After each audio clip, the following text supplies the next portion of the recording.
Hey, this is Red Band, and you're listening to the Death Squad Podcast Network. This episode of Your Mom's House is sponsored by no one. We only accept donations. We give you guys free podcasts. You like what you hear, you have a couple bucks. You go to deathsquad.tv and donate a couple bucks. That's how it works. We aren't fancy at all. And this podcast is actually not fancy. This is a special edition of Your Mom's House where Christina and Tom are on the road and they recorded it in their hotel room. And there's a rumor that there might be a dental update on this one. But guys, thank you very much for listening. Please subscribe to us on iTunes. Just open up the iTunes store and search for Death Squad and hit subscribe. And now, here is Your Mom's House. I want to get some cream right now. Y'all got vacuum cleaner down there? You want towels? You got towels, man? Housekeeping! You got towels? Housekeeping! Housekeeping! It was a good day! You want that vacuum cleaner right now? That is an impression of the housekeeping services at the hotel we're staying at Yes. in Las Vegas. Do we want to disclose the location or? No, we can use it. We can. Well, maybe we'll get to it. We'll get to it. This morning, we awoke to just, screaming, which happens in Vegas. You hear Or it in anywhere, Vegas. really. Yeah, but in Vegas, you're kind of like, oh, there's people who are going to be noisy. Yeah. But it took to maybe the third or fourth yell to be like, oh, wait a minute, that's not drunk people stumbling down the hall. Yeah. That's housekeeping yelling down the hall at each other. The people who work here are Right. louder than the patrons who are drunk and running around. The people that work here were literally like, you got 228! And then someone would be like, I got a 1! And I was like, what the fuck? It sounds like... And it went on for hours. It sounds a little bit like, and I don't mean to throw stones at your impressions, it sounds a little bit like the coach for the Florida team that you like. I mean, your impression just sounded similar. I know you're still working on it and stuff, but it did sound... Oh, you think it sounded like Coach Ice? Yeah. A little bit. Well, here's something you don't know. Yeah. I went out there. Coach Ice is cleaning now. No. Yeah, it was him. So he was? You have good ears. Maybe he got fired from his coaching gig. There's no way. No one could ever let Coach Ice go. Can I tell you, we've gotten so many tweets and positive feedback about that episode, about the of Tom's impression of the coach, that I think it may become a staple on Your Mom's House. Yeah, well, here's something you don't know. I got an email from an executive about an animated show. Yeah. I can't say what. I'll tell you when we're done. Okay. About doing a voice that he liked that I've done before in comedy. Yeah. And then I suggested that he let me do my Coach Ice voice for him, so that I told him, I go, it's the voice that he liked. I go, it's a good voice, but I really have another one I want to show you. Can I tell you, nothing would make me prouder as your wife and as a fellow comedian is if you got cast playing a black person, essentially. As a voiceover? As a voiceover. Yeah, that would be a triumph. Well, that would fill me with a joy you can't really bottle up, Oh, by the way, we haven't even started officially. No, I know, I realize that. We haven't even said who we are. Hello. What this is. We haven't done anything. Hi, guys. Hello. Welcome to Your Mom's House. Your mom's back. Two mommies. There's two mommies in the house now. Well, did we do some solo mom? You did, because... But listen, well, here's what happened. We had to do, I think, one episode without you because you were sick. Dude. You were deathly ill. We're not fucking around. No. That's the most sick I've been in, really in as long as I can remember. It was borderline going, I went to the doctor. Yes. Almost ended up going to a specialist. And I really fucked myself. I got really sick. Basically on a Tuesday night, I did 2 shows. And no, did one show. I did a show in Irvine on a Tuesday night. The next day, Wednesday, I woke up really fucking sick. Yeah. Oh, yeah. And I canceled some stuff that day, but I still went that night and did a show in town. And the next day, I went to San Francisco with Joe Rogan and Sam Tripoli, and did a weekend at Cobb's with them. And, I mean, it was just, I was progressively getting worse. It was. I mean, really bad, to the point where Saturday, I was, I definitely, without question, should not have been doing shows. No, you should not. And it was devastating. I ended up getting Joe sick on the on the trip, and then Sam got a little sick, but I got Joe about almost as sick as I was. Like he was texting. And then you got me sick a little, and I couldn't go to Hartford. Yeah, but I'm saying I'm doing the progression, right? Because I was gone first. Right. Like I got sick and went on the road immediately. So when I got home from San Francisco, I had a couple days off where I went to the doctor immediately because I was like, we're talking like sinus congestion, can't hear, tons of green snot, anal bleeding, and but the real thing was the lungs. I had like chest. I was breathing. You could hear all the phlegm in my lungs. I heard you barking. You coughing up everything. I went to the doctor. So he was like, bronchial shit doesn't sound good. He gave me medicine, and like an idiot, I went on the road. 3 days later, I did a full weekend of shows at the Newport Funny Bone, which is just south of Cincinnati. 6 shows. Flew back Monday, and then you started showing signs like on that Monday, and then Tuesday night had to take the red eye. Yes. And so by Tuesday we woke up and you were sick, and I was like, terrible. It was basically like worse. I knew from my experience of doing the shows that sick how bad it got. So I knew like you were just going to get worse too. So you, like a smart person, stayed home. Yeah, I had to. But I got multiple texts from Joe's like, you fucked me up. Like devastating. But I learned I feel like everybody could learn something, and we're getting on a health trip right now. Yeah. Well, you know what? I think last week's dental watch is this week's health watch. Let's talk about health. Sick watch.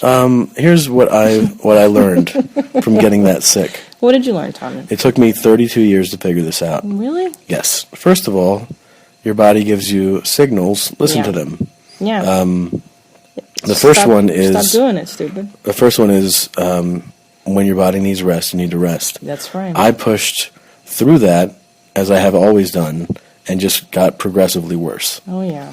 The second one is to take better care of myself in all aspects. Vitamins, exercise, water. And sleep. Those are the things. Vitamins, exercise. And slow down on the compulsive masturbation. That I really pulled back on jerking off for the first 2 weeks. And how did that make you feel? Better. Much better. Yeah. I usually masturbate a lot when I'm sick and I feel worse. You can't force it out like that. You have to reserve your body's resources. Yes. Now, you can fight sickness with your mind sometimes. And I'm a Jedi. You're incredible. Can I tell you that I thought I had beaten this one with my mind? You did think you had. And I did not. But I usually can. In the years that I've known you, yes, it's go one ahead. of the Tell most. them, Tom. Tell them. It is actually one of the most impressive and frustrating things that I've witnessed, because I have a weak, low T cell count immune system, which I don't know what that's related to. But I get sick. Low T. How often do I get sick? You get sick once a week. No, I don't know. But honestly, I get it's a little like bit more like colds. Yeah. Twice a year. It's because of your T cell count. Right. But twice a year. Let's be clear. Twice a year, I get, either could go or do go to the doctor sick. But you go to the doctor more than most people. No, I don't. Yes, you do. I'm not a hypochondriac. That's bullshit. Well, you go to the doctor a lot. Like, what do you mean a lot? Like when something's wrong, you go to the doctor. Like what? Like, I have chest pains. Instead of ignoring them, like you're supposed to, like I do, you go to the doctor and then they tell you shit like, I don't know. And the best thing to do is ignore it. If you ignore something long enough, it goes away. That is good advice. And you save money. That is good advice. We just heard somebody screaming. Did you hear that? Yeah, but that was a maid. That was a maid. She's going to come in. Housekeeping? That was who needs shampoo. Housekeeping? No, but I don't believe in doctors because they lie and they don't know what the fuck they're talking about. But here's the truth. What's the truth? To me, the thing that I'm the most obsessed with doctor like stuff about, there's like a sinus infection. Oh yeah. For me, and that's when I always go. I go if I feel like there's green snot and I can't breathe, I fucking go to the doctor. Well, can I tell you that is wise because my mom used to tell me if it's green, it's an infection. Yeah, of course. And you have to go to the doctor. You have to get medication. Yeah. Penicillin. Yeah. But the thing is, your body, now with these antibiotics, builds up a resistance to penicillin, and that's why they're creating all these strands, like amoxicillin and nitadecycline, because the human body is becoming too resilient to penicillin. Yeah. So you gotta be careful. We have to choose when you want to take that shit. Yeah. It's a bummer. It's just a bummer being sick, but what does it do? Yeah. Like the phoenix, you rise from the ashes of your sickness. Yeah. You have a new lease on life, on love. Yeah. And you feel better. After you're down for a week, you really value the little things in life, right? Like taking a dump, you enjoy a lot more. Absolutely. Like watching small children fall and cry, it makes you laugh a lot more. It's so true that when you go through that feeling of being so sick, you appreciate everything more. You value everything more. Yeah. Because you're reborn again. Cup of coffee. Oh, yeah. You're just like, oh, man. Tasting. Tasting, yep. You get to taste. Coming. Oh, Can I tell you what I miss the most when I'm sick is eating Mexican food? Because I don't know if you know this, listeners, but I carry Tapatio in my car. I always have. Always for years. Just in case I come across a bland taco that needs seasoning or flavoring. And I miss Mexican food the most. That's true. I remember when one time I picked up Bert, and he got in the car, and he was like, it's just like a fat guy like you to have hot sauce in the car. And I was like, it's Christina's. He's like, yeah, sure it is. I was like, dude, it's Christina's. Look, now I'm a fucking heavier fat chick because of it. Nah, do you know that fat people love their condiments? Yeah. That's how you know you're a fat shit. Of course. Can I tell you how exciting it was, by the way? I had, for the very first time in my life, I tried Chick-fil-A. Tom and I were driving to Vegas. Dude. Yeah. The South is what it's all about. That was your first Chick-fil-A. That was my first Chick-fil-A. Which I, by the way, didn't know there was any, like, west of the Mississippi. I didn't realize they had any out here. Well, no, I never grew up going. Of course. I know. We stopped, we happened to pull over off the 210, and I remember my eyes, I was like, what? There's Chick-fil-A here? Tommy got so excited, it was as if he had seen Jenna Jameson and Jenna Hayes scissoring each other. What? And it was what's more exciting for you? No, that was pretty good. Okay. So it was. But I do remember. No, I told you that because I went to college. No, I'm saying I went to college in North Carolina. No, I'm trying to say that Chick-fil-A is all over the South. Like, I've been to Georgia, grew up in Florida. I don't know if they're in Florida, but anyways. I've had Chick-fil-A many times. That's awesome. And when I saw it, I was like, you got to go. Oh, I loved it. We hit it. What did you think? I loved it. Here's why. Simple. It's simple. Yes. Yeah. Yes. Enjoy it, to quote Brody Stevens. Stephen Brody Stevens. It's a beautifully greasy filet, and then it's just shitty bread. Shitty, cheap, white, soggy. Yeah. And pickles. And there's pickles on Now, it. can I tell you the bonus to all of this? Yeah.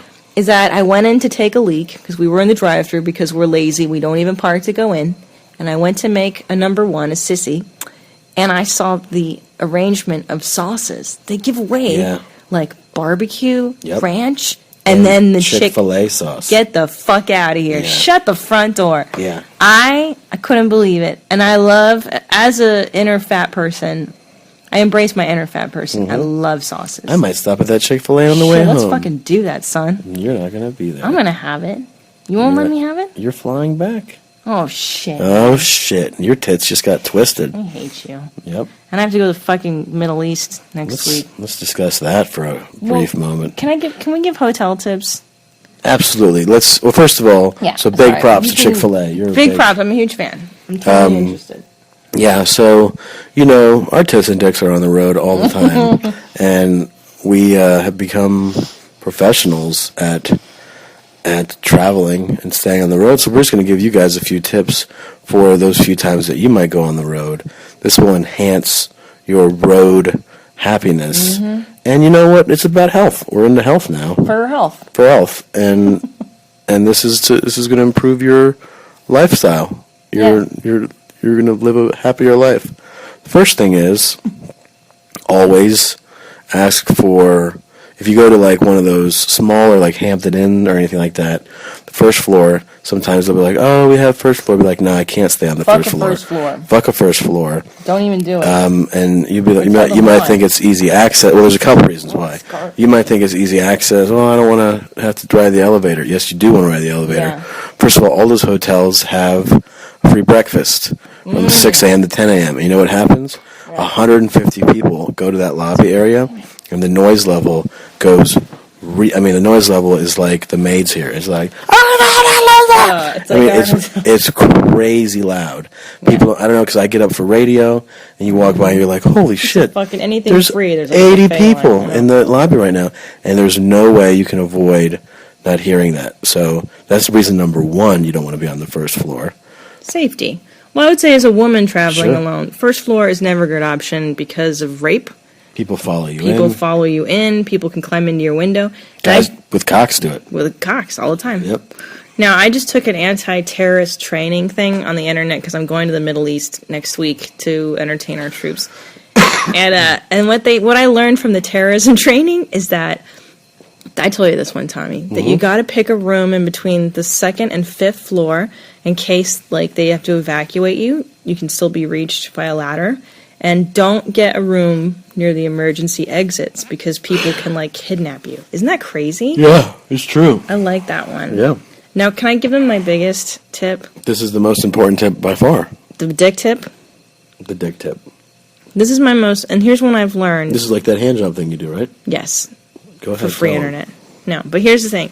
The best tip I've ever learned, and this is just a matter of having the gall to ask, is that a lot of these hotels have like fridges and microwaves that they can give you in your room, and you can go to like a Trader Joe's if you can use Yelp and see like or any grocery store. Any grocery store, but we like Trader Joe's because they have salads prepackaged so you can eat healthy, so you're not eating shit, and you can put your food in your fucking fridge and then microwave your frozen dinners. Listen, I'm telling you, saves your life, and especially if you do travel for work or business. Yeah, all that restaurant shit. It wreaks havoc on you after a while. You feel shitty. Your shits, I'm a guy that likes to shit. Oh my God. And your shits, they get to a point where, nothing's good anymore. Tom, did I tell you? I start crying during my shits. And not because of the feeling, because of the smells. Pushing? The smells are bad. Can I tell you my poo? I was in Kansas City. Yeah. And I had ribs like 3 times a day because that's all they eat is ribs. That's good. That's a good diet. Oh, it was fantastic. Yeah. And I was like, how do you guys shit? Because when I made a Brown Town, it smelled like death. It did, huh? And I've had road shit before, road ass. This was like unprecedented. Smells. Eyes tearing. I thought I would vomit on top of my poo pile. I've done it before. You vomited on top of your poo? Yeah. When? Because of the smell one time. Well, shut up. Memphis, 98, yeah. Shut your mouth. I did. What did you eat? It was ribs. Ribs. Baby back ribs. Don't lie. I want my baby back. I cheated. Baby back. Tony Roman's sauce. Wait, but I forgot to tell you the thing. Okay, they're going to want to charge you sometimes for these fridges. Yes. Tell me, how do we get out of it? Tell them. You need your fridge for medicine. Boom. Bang! Hey-o! And that can include weed brownies. We're just saying. You can put your weed brownie in your fridge. Yeah, you can. Yeah. There's no rules about that. Yeah. Put that shit in the fridge. Oh, and also, it does help to set your alarm and go down for the buffet of, like, free breakfast. It Just does. hoard it. Put it in your fucking pockets. And it saves some money. You save some money. Yeah. You eat free. Put it in your pockets. I'll put all that shit. You can take milk in a cup and put it in your little fridge and eat that later when you wake up. Absolutely. You absolutely can do that. Yeah, man. I'm trying to think of another one. I steal tons of soap. We haven't bought soap in our house in a couple of years now. That shit's funny. You're like my mother. Or conditioner. I know. Your mom steals a lot of shit from places. Crazy. How dare you? But it's good to steal. That's what it's there for. They want you to steal. So we just gave you those tips. Insider tips. Comedian tips. Yeah. Oh my gosh! Do you hear that? You hear it? What is it? That's the notice for a dental update. It came through. The I didn't hear it. Yeah. I can't. You didn't hear it? Well, it's there. Here's the scoop. The scoop is that I guess you updated them last. We gotta time. let the fans know. People have been writing us. People want to know. Thank you for your tweets about our. When you did the last one, I wasn't there. You gave them the root canal update. Oh my God! I had a root canal. Didn't you update them? I did. It cost me. It cost me $1,300 just the root canal. $800 for my goddamn crown. Did you tell them about the breaking? You didn't mention that? I think I did vaguely. I was so traumatized. Tommy and I had a temporary crown on, and we're sitting there eating macaroni and cheese. And you were upset with me too. You were tell the story. You were upset with me because, oh yes, this was amazing. So it was the night. Remember, I said I got sick Tuesday. Wednesday morning, I woke up, and this was the day one of officially being sick, sick. Right, like throat, eyes, nose. That's the day. So that morning, you're like, I'm going to have a root canal, and I'm like, I'm sick as fuck, and you're like, all right, well, stay here and rest. I'm gonna go get this done. Yeah.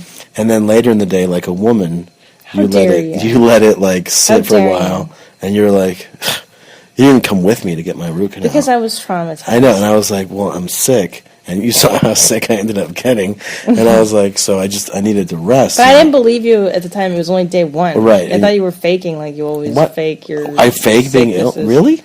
Yeah, I mean, when did I fake? Like, oh, I'm fucking boo-hoo, I'm peeing blood. Oh well, suck it up and take me to the fucking doctor. Right. And so give me my root canal. She was very she was very defensive, very hostile and abusive. I had a fucking root canal. And I was dying. Does that feel good? No. Have you had a root canal? No, because I take care of my teeth. Let me tell you what it is. How dare you?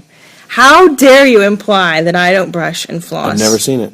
How dare you, son of a bitch? She gets real defensive, she goes... You're unbelievable, Segura. Here's what you do. You're like... This is divorce city. You go... I hate you. You go, here's the thing. I'm a root canal, and... your mouth. You're like, I have a root canal. You have a type of test. Is that how I thought? So I'm like, all right. Sounds like your sister. And I'm sick. So you make macaroni and cheese, and you're like, oh, and guess who's cooking for you right now? Yeah, I'm taking care of you. I'm feeding you, because otherwise you're not going to feed yourself. Yeah. You fucking asshole. Like baby. Yeah, and you're like, you're insulting, you're calling names. No, I'm really like broken down physically. I'm like just tired, worn down, emotionally broken down. Oh my God. And I'm just taking this abuse, abuse, like living with Pol Pot, and he's just like.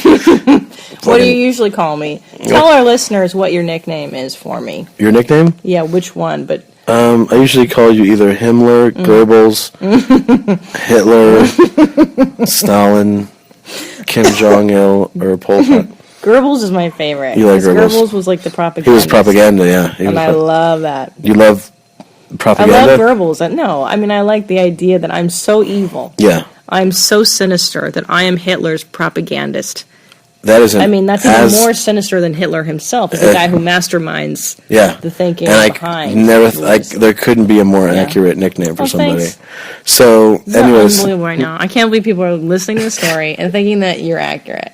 So then you're out of your fucking mind right now. What are you talking about? How dare you? I'm telling the story. So then you're like, I'm not. That's bad for you. So then you have a bowl. You have serve a bowl, and you like. What else did I make you, numbnuts? I didn't just make you mac and cheese. What else was on the plate? Oh yeah, there was something else there. Chili, delicious, healthy vegan chili from Trader Joe's. Thanks. So then you go. I care about you. That's why. Yeah, you got as a mac and cheese, and then you got you throw it down, and you're like, and by the way, there's no more other Himmlers coming over tomorrow. We're taking over. So I'm like, all right. So I start eating, and then you're so ridiculous. You take bite number one, and your eyes light up.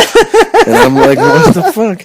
And then you open your mouth and you take your tooth out. Horrifying. Your tooth is out, and I'm like, whoa. Horrifying. And it was the crown. The crown broke clean in half. The temp broke clean in half. Oh my God. And then you're like, what do I do? What do I do? I just had a fucking root canal that day. That day. Hours before. Can I tell you, I don't know if you've ever had a crown fall out. It's fucking horrifying. Yeah. For me, I have nightmares about my teeth falling out. I'm sure it's a common nightmare a lot of people have. But if you have nightmares about your teeth falling out all the time, and to have your tooth fall out as you're eating, like, your favorite thing, mac and cheese and white trash chili, it's fucking horrifying. Sure. And I was like, I wanted to cry. It was just... Those genes. It was fucking terrible. Yeah. Oh. And you went then... The next day. What happened? What did he say? Like, no, he didn't say shit. What it is the guy that did the root canal. I remember this. They give you like 10 shots to numb you. Yeah. And he goes, well, let's just see if I can pry this temp crown off. And then he takes some fucking pliers and starts pulling on it. And I know if he had done one more tug, it would have popped off, but he didn't want to pull so hard. So I think he just loosened it up just enough. Oh. And he drilled a hole through the top of the temp crown, and that's how he did the root canal. And you know what's great is getting to watch it through the guy's reflective lenses. Yeah. It's so gross and traumatizing. I took my picture, and so I had my... here's my dental update. I had a fucking... It's embarrassing how many fillings I had to have done. Right. And on the last one, I wanted to make sure I'd gone for 3 appointments to have fillings. It's a fortune, too. And, oh, my God. So the third time, I sit back there, I'm like, I want to get... Because they were doing shit that I'd never had done before, like an apparatus hanging, like, screwed onto my tooth. Really? Metal thing hanging out of my mouth. And I was like, I want to get a picture of this. So I grab my phone and I want to get a picture. I hold it up like during this. The procedure. While he's doing it, he goes, could you not do that? And, like, he's a very, like, professional, respectable, dignified man, this doctor. You're the same awesome. guy. He's fantastic. And like, you could tell, he's like, seriously? And he looked at me like, you fucking piece of shit. And I was like, I'm sorry. And he's like, yeah, when you do that, you move, and I'm doing something very precise here, okay? I needed to be able to drill the tiniest little hole, and you don't realize you're making involuntary movements with your head. And I was like, I'm so sorry. He was like, it's okay. Like, he forgave me right away. He's like, it's okay. It makes you feel like you're 5 years old. So then he waited, like, he did his thing, and then he goes, you want to take a picture now? That's fine.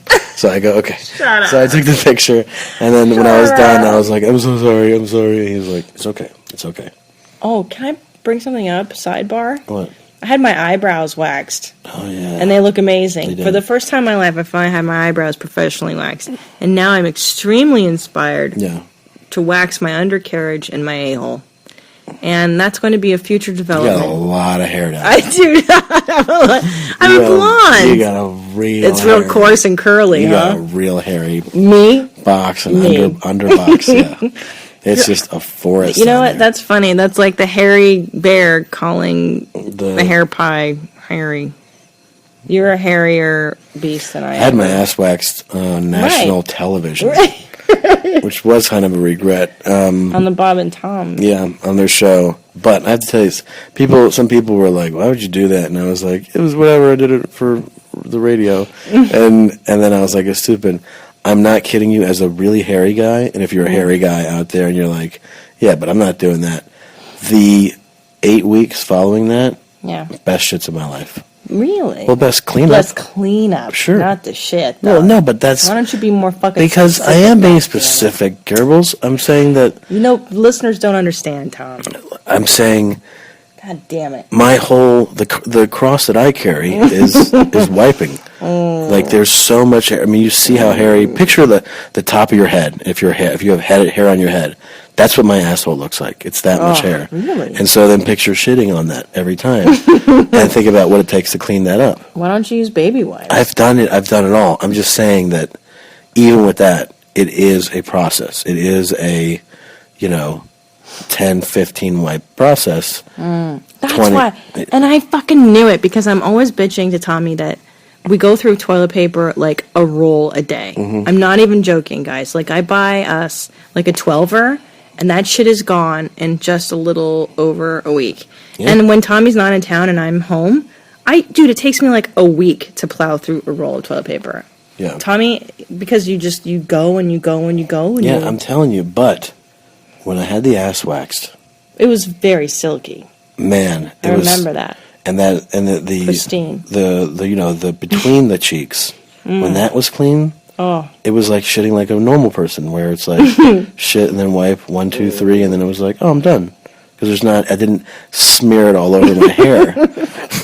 I didn't smash that frosting all over my hair. This shit frosting? So, you're thinking about that. I'm thinking about getting my bean bag and my shaft waxed. We gotta do it. Because there's a lot of hair there, too. I mean, I shave it all the time, but... Can I tell you one thing about the Middle East, by the way? Yeah. Is that we think that they're all dirty dirt bags. They're not. Excuse me? Who thought that? I didn't think that. Oh, really? No. Maybe I'm prejudiced. Make your own statements. But I think the assumption, because they're the Arab world, they do have that thing. Dirty dirt bags. No, because they wipe with their hands. They don't. You're never supposed to touch the left hand because you clean. And it's true that they do. From what I understand, well, last time I was there, I was told that they do in fact wipe directly with the hand, and then they wash the hand.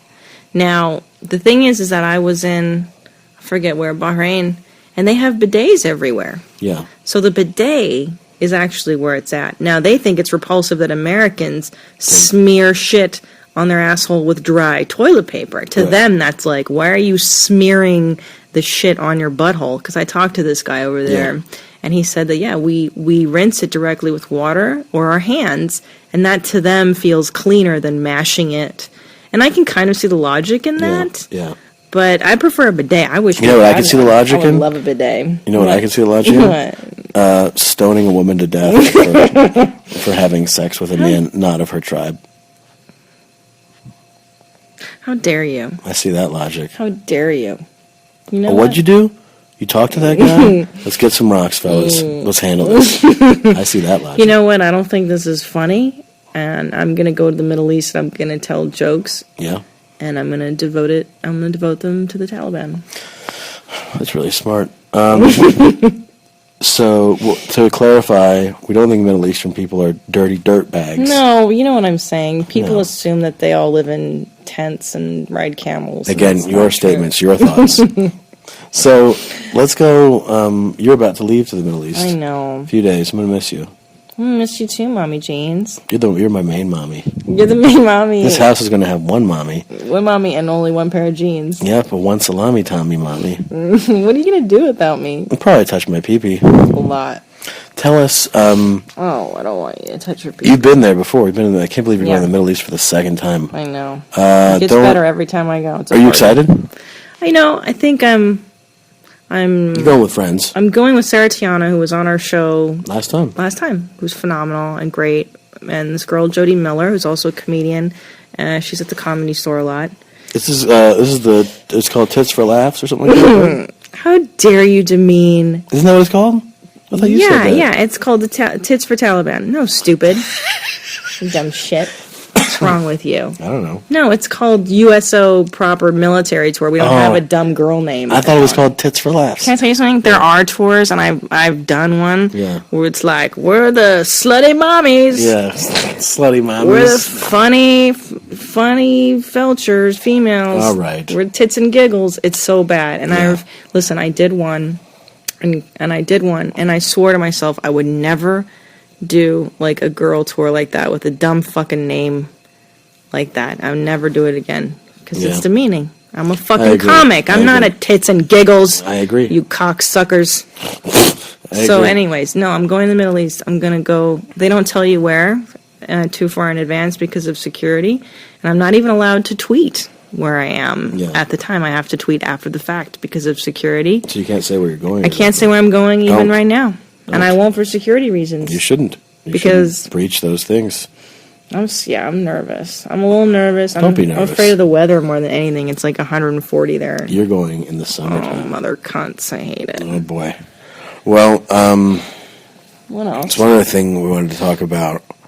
You know, we're very cultured people. We've traveled a lot, traveled the world. I like museums.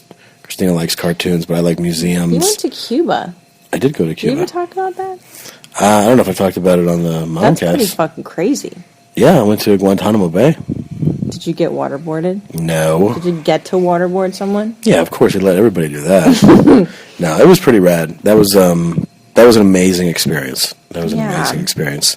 To go to basically a place that, you know, you can't go to. That's amazing. Yeah, I wish I could have done that. Nobody can really... Weren't there like giant rats? banana rats. So gross. Man, those things are enormous. Look at banana rat online, and it is horrifying. We did talk about that. Did we? Though. We may have. I don't know. Oh, but so that was an gross. amazing experience. Yeah, we did talk about this. No. We talked about the foxes on that. Oh, yeah, okay. Well, I know I didn't get to, but you could see, from the top of one of the hills, you can see the different camps. The prisoner camps that are obviously always in the news, and initially the reason they were going to close Guantanamo Bay when Obama took office, which he never did, were Khalid Sheikh, no, he didn't, Khalid Sheikh Mohammed, and a bunch of other terrorists, and then a bunch of people who have never been charged with anything, where they're all kept, is there. You can from a distance see them from the top of a hill. It's that also leaves a pretty crazy impression on you. Well, I think any time as a civilian you get to be privy to, shit that most people will never see. It's sad and it's scary, and it's commendable to be a part of it if you're in the military. Holy but Gitmo kind of, because of what we came to learn about what goes on there, it really kind of affects you. Oh, sure. To know that, like, there are people that are, even at that time, were 6 years there without being charged with anything. Oh my God! And you're in a legal limbo. It's kind of stuff. And then it's also impressive to see that Gitmo is it's much bigger, as far as it's much more than you expect. That prisoner stuff is, like I said, it's out of sight. Beyond the hill, you can't see it from anywhere else on base, and base is huge. There are thousands of enlisted people living on base, and there's schools, middle school, high school. There are stores, restaurants. Now, didn't I hear something where Castro overlooks that base? Yes. Or something? Didn't you tell me that? Yes, there's a restaurant, like a famous restaurant up on a hill. Like, there used to be at the height of Cold War, they had, like, Marines were posted up everywhere along the perimeter, like however many yards, 20 yards, there was tanks and our Marines, and then across the line, there was the Cuban equivalent, and they would mirror each other, and they would throw donkeys and bananas at the Americans. It was very hostile. And Castro had like a restaurant that he would take dignitaries visiting to, and the whole thing was that he had the restaurant built high up on this hill, so that his whole thing was that I looked down on the Americans on this base. Yeah. Well, guess what, Castro? You can suck it, because we look down on you. You know why? America's number one. Number one. Right, Tommy? That's right. Castro's a fucking asshole. He's a piece of human garbage. But the biggest asshole in the world is, well, there's some big ones, but for anybody that's wondering, Hugo Chavez is a piece of shit. He's a horrible human being. He is a dictator, unlike what Sean Penn loves Hugo and Danny Glover say, that he's that he's an elected. He's not an elected official. He's a dictator who's systematically ruining the lives of people in Venezuela. And if you knew anything about it, if you weren't invited to the presidential palace, you might have a clue. That's right. Chavez has shut down all forms of media. You can't. It's only state-run media now. If you criticize Chavez, all of a sudden you disappear. If you have anything negative to say about the government, that's it. You're gone. It was, just normal democratic stuff like that. There's hundreds of people that have disappeared. And by the way, Chavez's form of, for the people socialism works like this. Oh, you're rich? Oh, you have nice things. You have a nice home? I'm going to take your home, and I'm going to give it to these 6 people over here. Right. That's his. That's his really open-minded and warm philosophy for letting everybody thrive in Venezuela. Is just taking from those that have, killing them or expelling them, exporting them, and giving to those that don't. It's really cool. And he manipulates, of course, the poor and uneducated into thinking he is a champion He's a classic of the poor. Dictator. He's a complete dictator. No, my favorite complete piece of shit. is when celebrities like Sean Penn And like you said, Danny Glover, they go over and they get this royal treatment. Well, why doesn't Sean Penn go entertain troops on an oil tanker in between Iran and Iraq in the middle of the fucking ocean? Okay? Why doesn't Sean Penn go and see what people are really doing in the world? He's not. He's an elitist celebrity, and he's not one of us. He hasn't been one of us since he was how old? Since 18 years old, since he did Fast Times at Ridgemont High. The guy has not been a normal human being for a long time. Fast Times at Foot Fuck High? Or his sequel, Fast Times at Foot Fuck High. My husband's informing me is one of his new favorite movies. How dare you bring that up in the middle of my important rant? No, How dare you? It is, I find it extremely infuriating to hear somebody like him say, I've been there. Yeah, I've been to Venezuela. Yeah, you've been to Hugo Chavez's presidential palace. Right. You fucking asshole. Yeah. And you're going to tell us, no. I talked to him. He really is an elected leader. No, he's not. No, those are manipulated, fraudulent elections. He, by the way, changed. He put up to vote that he could be, so that president could be elected for life. He could keep winning elections instead of having term limits. And it was voted down. They voted against it. So you know what he did? He said, we're going to put it on the ballot again. And guess what? It passed the second time. Wow, what a coincidence. I know, it is really amazing. Coincidental. It's very coincidental. How smart of him. Yeah, it's really I'm neat. sorry.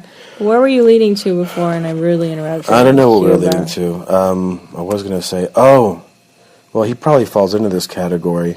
And that is that... I love this topic. We've always kind of been fascinated by... people of different mentalities, and particularly those that are capable of doing anything and everything without feeling anything about it. And those are commonly referred to as sociopaths. And I started reading this book called The Sociopath Next Door, which is really fascinating. And I highly recommend, if you listen to this show, to go get a copy of that. It highlights what a sociopath is and how common it is. And essentially what the book is written by a very accomplished psychologist, a woman, I can't remember her name, but essentially what a sociopath is somebody who has no conscience whatsoever. They never feel guilt or shame. And to somebody that does, like most of us do, like we can't comprehend it. Like it's never, ever, ever feeling badly remorse about it. Or empathy. They lack empathy, but the main thing is that you have no conscience whatsoever. And now sociopaths differ from psychopaths because sociopaths can learn to mimic like the behavior of somebody. That's the best. Like they go, like people with a conscience go, I feel really badly about that, and they see that that's what people do, so they learn to mimic that.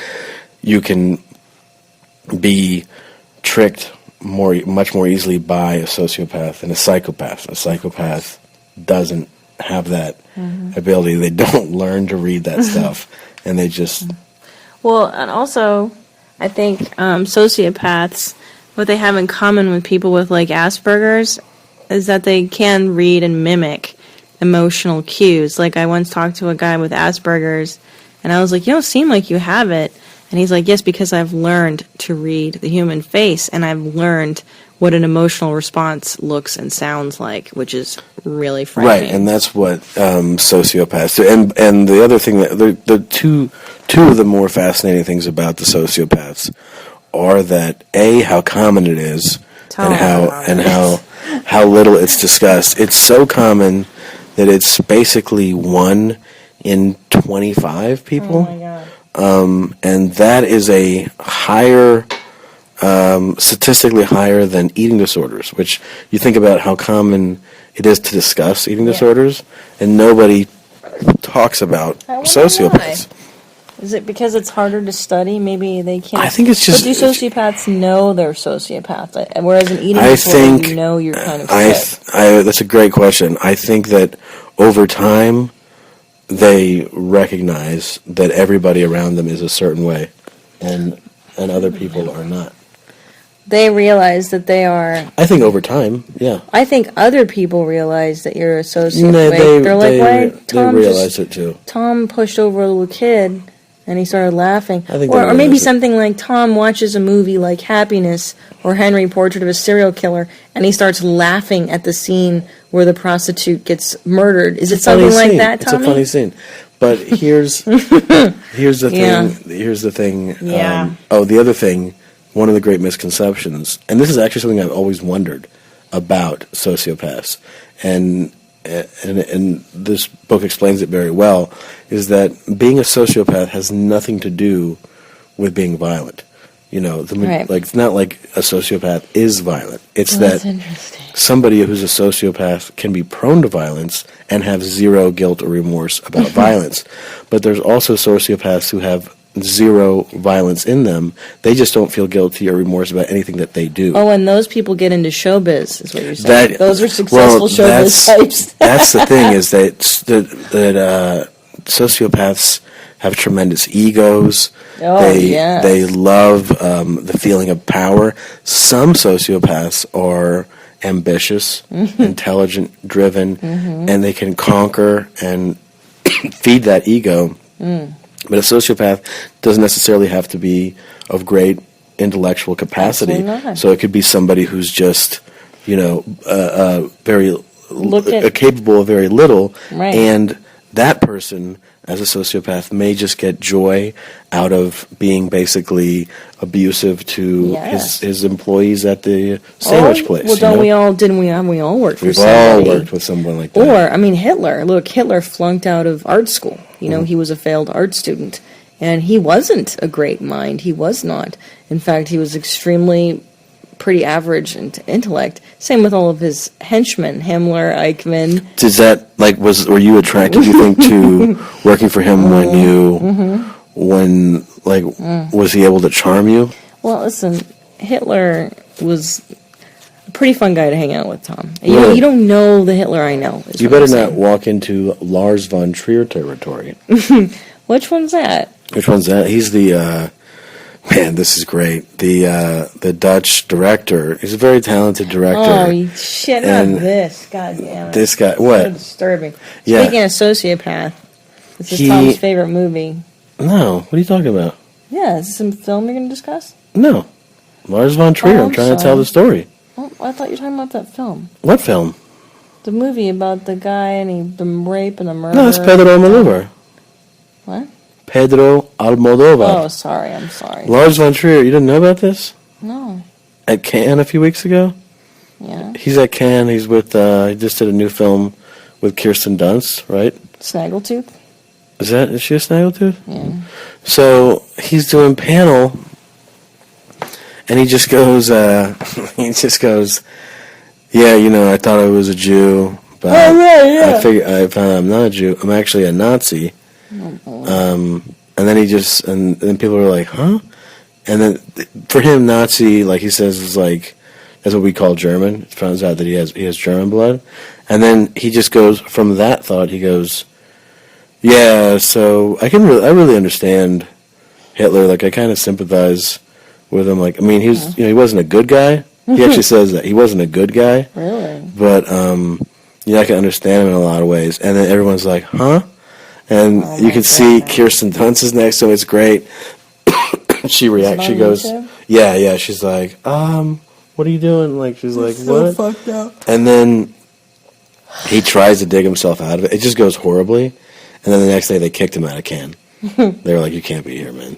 I love it. I love when liberal art people, like, quote unquote, the same people that support that a-hole that raped 13-year-old girl. What's his name? Oh, Polanski. Polanski. The same way this a-hole Hollywood community rallies around child molesters because it's hip. You know what I mean? Like, I'm not saying that what that guy said, Lars von Trier said, is correct. It's not. But so what? Let him be crazy. That's what Hollywood's about, isn't it? Aren't we into free speech? It is kind of insane that, like, what the guy said is terrible. Of course. And it's not defendable in any way. But it does say something about the fact that you can say something awful like that and they go, get out of here. But if Polanski wanted to go to that festival, they would be like, absolutely. Come on in, Polanski. Yeah. You drug and you raped a girl when she was 13. Oh, but it was so long ago, it doesn't really matter. Yeah. And she was asking for it because she wanted to be in showbiz, so there you go. I have I take real issue with the whole Polanski thing. I mean, here's the biggest problem is that people go, well, you know what? He was manipulated and lied to by the judge. And the judge told him that all he had to do was X, Y, and Z, and then the judge was lying, which could very well be true. It doesn't matter to me that that's the reason. Like, I don't care that the judge was a fucking... Like, it sucks. Yeah, that sucks, man. The judge lied to you. But the fact that people can... the only reason people defend Polanski is because he's an amazing filmmaker. Right. He's a tremendous director, one of the best of all time. That is without dispute. I mean, he is tremendous. We would not ever defend the man if he were a donut shop owner, if he were a teacher, OJ too. if he were a fucking firefighter, if he ran a business of any kind. Everybody would feel completely comfortable labeling him human garbage. Because he's a tremendous artist. We all go, well, it's part of his art, sweetie. He's eccentric. But Lars von Trier makes an off-color comment, which, by the way, he's not raping little girls. He just has a fucked up point of view. And I thought that's what we stood for in the art community, and being artists is free speech. So I don't agree with Lars von Trier, but to kick him out seems a little fucking ridiculous. It's all bullshit. That's though. an act. It's liberal bullshit. But anyways, back to the sociopaths. Oh, sociopaths. Yeah, we know a few of those. I'm sure I know a few. I think the whole point is that when you read this book, and I haven't even finished it yet, but when you read the book, it shows you so many little things, so many cues about them. You realize how many of them are in your life. Really? Well, what are some cues? Like no remorse and stuff? Yeah, but it goes into more than that. But I'm saying you start to realize, I mean, the book, like I said, highlights that they're everywhere. They're they're, like I said, they're manipulators, they're charming, or they can be charming. They have the ability to like that. They have the ability to just fit in, and they're essentially evil people, Yeah, or capable of evil. Yeah, I guess what constitutes evil is the lack of empathy, the lack of emotion, the lack of giving a fuck for your fellow man, I guess, could constitute evil. Sure. It's They're not tricky. good people. No. I think my stepdad was. You do? I think in some format. He was a bit of a shyster and a character, and he would get into fights with people in parking lots at Vaughn's. That is pretty crazy. Yeah, I think. Look, 1 in 4 people has herpes, and 1 in 25 people are sociopaths. It's 1 in 5 for herpes. 1 in 5 for herpes, and then 1 in 25. That's tough dating. We're lucky You know we how have many each people other. have that? That's a lot of people. It's actually so much where... And warts, too. Everyone has warts. Yeah, it's actually so much where, I mean, I guess from not having it, you go like, I really don't want that. But apparently, I've talked to some people that have it, and they're like, yeah, it's really not a big deal. Which I guess you gotta go, I guess it's not if 1 in 5 people has it. I hope you don't think it's a big deal. You're going to get it pretty... I'm just kidding. Do you have it? Not yet. No, wait till this trip. This is going to be a great trip. We got to wrap this up, man. I know. It's been a long time. Chatty Cathy. You are. You are. No, you are. But what am I? You are. Listen, I hope tonight you don't snore. And I hope we don't have those goddamn housekeepers keeping us up, because I need to sleep.